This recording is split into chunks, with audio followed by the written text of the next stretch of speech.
I'm David Sandstrom, Vice President and Financial Advisor at Landaas Company. Dave, exchange-traded funds are all the rage. They have about $2 trillion of assets, 70% of that coming in the last 10 years. What are ETFs? ETFs are an entity that owns assets, could be stocks, bonds, commodities.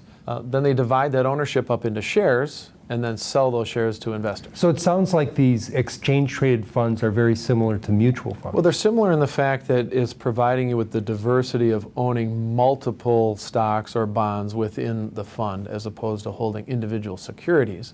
But they're quite different in how they trade. The ETF will trade throughout the trading day, like a stock would, whereas a mutual fund, you trade once a day, and that price is then determined at the net asset value of the fund at the end of the trading day. So Dave, what's the appeal? Why would an individual investor want to have an ETF?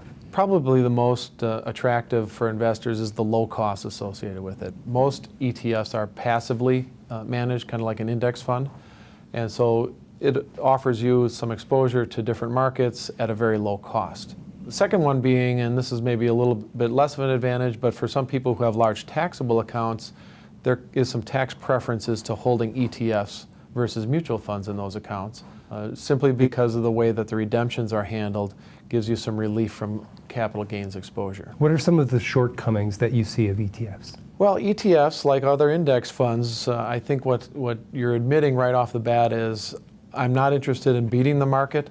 I'm just going to take what it can give me.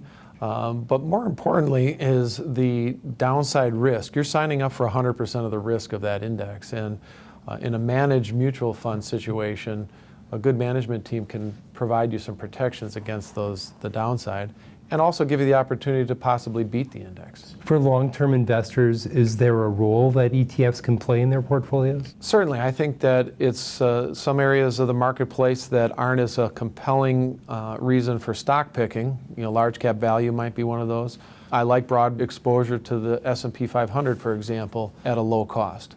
But I'm also interested in protecting myself on the downside and also having somebody at the helm of my mutual fund that is maybe steering us clear of trouble in the future or taking advantage of opportunities that you're not going to get in an ETF. And the difference between having a passive index fund and having an actively managed fund, that's becoming more important as we're seeing more of a divergence in how the market is performing. You're absolutely right, Joel, and I think part of the explosion in the popularity of ETFs over the last few years is because we've seen kind of a rising tide lift all boats, so all stocks doing very well. We're now starting to see that that's no longer the case, and you need to be picking the right stocks at the right time.